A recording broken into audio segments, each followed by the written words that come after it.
연말 연초 많은 약속 때문에 불어난 살 때문에 고민인 분들 많으시죠. 그래서 매년 새해 초에는 다이어트를 결심하는 분들이 많은 것 같아요. 근데 제가 장담하는데요, 지금까지 했던 방식으로 하면 살 절대 안 빠질 겁니다. 좀 빠지더라도 다시 예전보다 더 찔 거예요.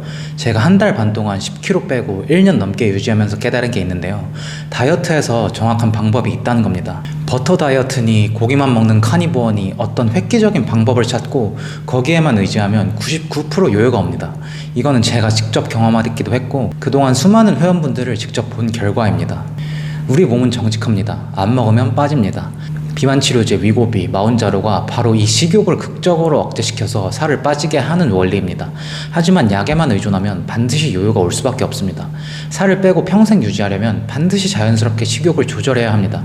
이 식욕 조절이 다이어트의 핵심입니다. 그래서 오늘 제가 준비한 내용은요, 정말 이것만 제대로 실천하면 성공할 수밖에 없는, 제가 지난 1년 동안 저를 포함한 100명의 회원님들과 현장에서 검증해온 식욕 지배 필살기 5가지를 완전히 요약해서 전달해 드리려고 합니다. 아마 이 5가지를 여러분의 삶에 적용하고 다시 한번 제대로 시작해 보신다면 지긋지긋한 요요의 굴레에서 반드시 벗어날 수 있을 겁니다. 딱 한 달만 집중해 보세요. 한 달이면 거울 속 여러분의 눈빛부터 몸의 라인까지 그 효과가 눈에 보이게 나타날 테니까요. 자, 서론 길게 안 하겠습니다. 바로 첫 번째부터 들어갑니다. 첫 번째 필살기는 일주일 탄수화물 원천 차단과 중독 리셋입니다. 다이어트의 시작이자 가장 큰 고비는 바로 탄수화물 중독을 끊어내는 겁니다. 저는 회원님들께 이렇게 말씀드려요. 딱 일주일만 탄수화물을 원천 차단하세요. 그리고 2주차부터 밥 반 공기씩만 서서히 허용하는 겁니다. 왜 이렇게까지 극단적으로 해야 하느냐? 현대인의 뇌는 이미 당분과 정제 탄수화물의 쾌락에 깊게 중독되어 있기 때문입니다. 우리가 배가 고파서 먹는 게 아니라 혈당이 널뛰게 하면서 뇌가 가짜 허기를 만들어내는 거거든요. 이걸 전문용어로 인슐린 저항성이라고 합니다. 최근에 저를 찾아오신 40대 회원님 한 분이 계셨는데, 이분은 식사 후에 반드시 초콜릿이나 달달한 믹스커피를 드셔야 했어요. 의지력이 부족한 게 아닙니다. 이미 뇌 회로가 그렇게 세팅이 된 거죠. 이분께 딱 7일만 밥, 면, 빵, 설탕을 아예 끊으라고 권해드렸어요. 처음 3일은 금단 형산 때문에 두통도 오고 짜증도 많이 내셨어요. 하지만 딱 일주일이 지나고 나니 어떤 일이 벌어졌을까요? 신기하게도 단 음식이 생각이 안 난다는 거예요. 여기서 핵심은 굶으라는 게 아닙니다. 탄수화물을 끊었을 때 오는 그 허기짐과 입의 헛헛함은 양질의 단백질과 식이섬유가 풍부한 잎채소로 물리적인 포만감이 생길 때까지 충분히 채워주셔야 합니다. 소고기, 닭가슴살, 흰살 생선, 그리고 초록색 잎채소들을 아끼지 말고 드세요. 탄수화물을 줄이면 혈당 변동 폭이 작아지면서 우리 몸은 비로소 내 몸에 저장된 지방을 태우는 지방 대사 모드로 전환됩니다. 딱 한 달만 이렇게 입맛을 리셋해보세요. 평생 다이어트가 쉬워집니다. 두 번째 필살기는 카페인 이주 절제와 양질의 수면입니다. 두 번째는 의외라고 생각하실 수도 있는데, 다이어트 초반 2주 동안은 카페인을 완전히 끊어보는 겁니다. 많은 분이 커피가 대사를 높여서 다이어트에 좋은 거 아니에요? 라고 묻습니다. 맞아요. 틀린 말은 아닙니다. 하지만 식욕 조절이 유독 안 되는 분들, 밤에 잠을 깊이 못 자는 분들께 카페인은 독이 됩니다. 카페인은 결정적으로 숙면을 방해합니다. 여러분, 다이어트 핵심은 잘 먹고 잘 움직이는 것만큼이나 잘 자는 것에 있습니다. 잠을 제대로 못 자면 식욕 억제 호르몬인 렙틴 수치가 급격히 떨어지고, 반대로 배고픔을 느끼게 하는 그렐린 호르몬은 폭발합니다. 밤새 뒤척이고 난 다음날 평소보다 자극적이고 기름진 음식이 미친듯이 땡겼던 경험 다들 있으시죠? 그게 의지의 문제가 아니라 잠을 못 자서 호르몬이 망가진 결과입니다. 그래서 저는 식욕 조절이 가장 어려운 초반 2주만이라도 카페인을 끊고 양질의 수면을 확보하라고 강조합니다. 이때 잠이 잘 안 오신다면 마그네슘을 꼭 챙겨 드세요. 마그네슘은 천연의 진정제라고 불릴 만큼 신경을 안정시키고 근육의 긴장을 풀어주어 깊은 잠을 유도하는 데 큰 도움을 줍니다. 잘 자야 살이 빠집니다. 잠만 7시간에서 8시간 푹 자도 다음날 식욕 조절 난이도가 절반으로 줄어듭니다. 세 번째 필살기는 직후 종아리 운동과 주 4회 근력 운동입니다. 세 번째 핵심 사항은 아주 간편하지만 혈당 조절에 기가 막힌 효과를 내는 식후 종아리 운동입니다. 코치님, 종아리 운동한다고 살이 빠지나요? 네, 빠집니다. 종아리는 우리 몸의 제2의 심장이라고 불립니다. 하체로 내려온 혈액을 다시 심장으로 뿜어 올려주는 펌프 역할을 하기 때문이죠. 식사를 마치고 혈당이 가장 가파르게 오르기 시작하는 시점에 제자리에서 뒤꿈치를 들었다 내렸다 하는 카프레이즈 동작을 5분에서 10분만 해주세요. 설거지 하면서 하셔도 되고 사무실 책상에 앉아서 하셔도 됩니다.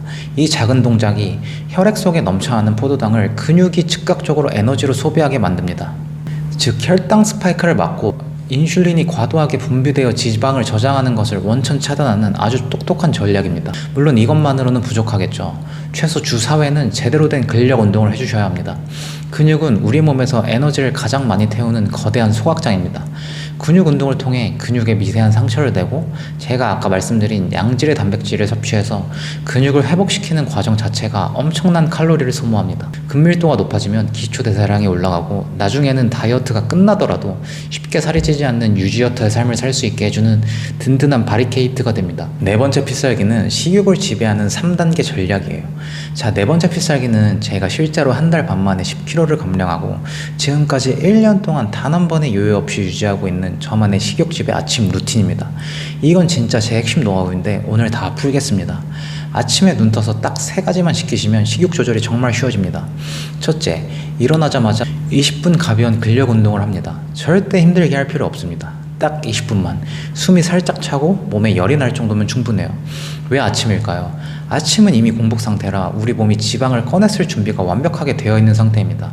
여기서 가벼운 자극을 주면 지방 연소 스위치가 딸깍 하고 켜집니다. 게다가 자면서 꺼져 있던 몸의 대사 흐름을 활발하게 깨워주니까 붓기도 금방 빠집니다.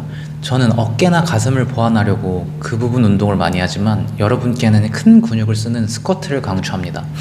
둘째, 운동 직후에 양질의 지방 한 스푼을 먹습니다. 이거는 진짜 중요하니까 꼭 기억하세요. 아침에 일어나자마자 빵이나 시리얼 같은 탄수화물부터 먹으면 혈당이 튀고 하루 종일 식욕에 휘둘리게 됩니다. 저는 운동이 끝나자마자 본격적인 식사를 하기 20분 전에 MCT 오일이나 올리브오일 혹은 천연 버터를 한 스푼 먹습니다. 오일을 먹고 씻으면서 나갈 준비를 하면 딱 20분이 지나거든요. 이 양질의 지방이 우리 몸의 포만 호르몬을 강력하게 자극해서 점심이나 저녁에 가짜 식욕이 미친듯이 올라오는 걸 아주 안정적으로 막아줍니다. 셋째, 순수 단백질로 마무리합니다. 오일을 먹고 20분 뒤에 하는 아침 식사는 무조건 단백질 위주여야 합니다. 가장 간편한 건 단백질 쉐이크를 물에 타 마시는 거고요. 조금 더 배가 고픈 날엔 삶은 계란 2개를 먹습니다. 가벼운 운동, 양질의 지방, 순수 단백질, 이 순서가 핵심입니다. 이렇게 아침을 설계하면 근손실을 막으면서 식욕은 완벽하게 잡히게 됩니다. 다이어트는 무작정 참는 게 아니라 이렇게 과학적으로 식욕을 컨트롤하는 게임입니다. 다섯 번째 필살기는 14시간 공복의 생활화입니다. 마지막 다섯 번째는 14시간 공복을 여러분의 평생 습관으로 가져가는 것입니다. 저녁 7시에 식사를 마무리하고 다음날 오전 9시에 아침 식사를 하는 형태입니다. 왜 하필 14시간일까요? 우리 몸은 음식물 섭취 후 약 12시간이 지나야 인슐린 수치가 기저 상태로 떨어집니다. 이때부터 우리 몸은 비로소 저장된 체지방을 본격적으로 꺼내쓰기 시작합니다. 또한 오토파지라는 자가포식 현상이 활발해지는데 이는 세포 내의 노폐물을 청소하고 재생하는데 아주 중요한 과정입니다. 간헐적 단식이라고 해서 16시간, 18시간 무리하게 굶을 하는 게 아닙니다. 저녁 야식만 끊고 아침 식사 조금만 늦춰도 14시간은 충분히 확보할 수 있어요. 아침에 힘이 없어서 일을 못하겠어요 라고 반박하시는 분들도 계시겠지만 실제로 해보시면 공복 상태에서 뇌가 훨씬 명료해지고 몸의 염증 반응이 줄어드는 걸 느끼실 겁니다. 이건 단순히 살 빼기 기술이 아니라 현대인의 지친 소화기관에 휴식을 주고 대사 기능을 정상으로 되돌리는 가장 강력한 건강관리법입니다. 자, 오늘 제가 말씀드린 이 5가지 핵심 사항들 어떠셨나요? 사실 하나하나 뜯어보면 아주 특별한 비법은 아닐 수도 있습니다.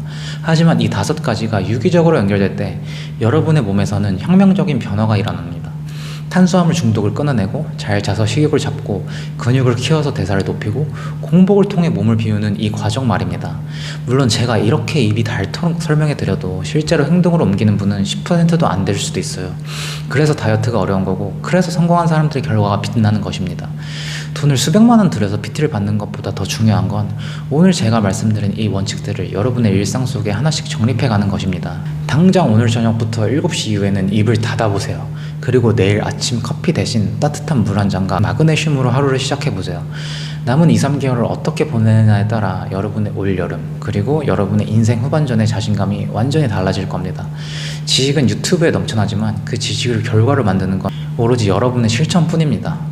오늘도 긴 영상 봐주셔서 감사하고요. 저는 여러분이 단순히 살을 빼는 것을 넘어서 여러분의 몸을 스스로 통제할 수 있는 진정한 자유를 얻길 바라요. 궁금한 점은 댓글로 남겨주시고 저는 다음에 더 본질적인 내용으로 찾아뵙겠습니다.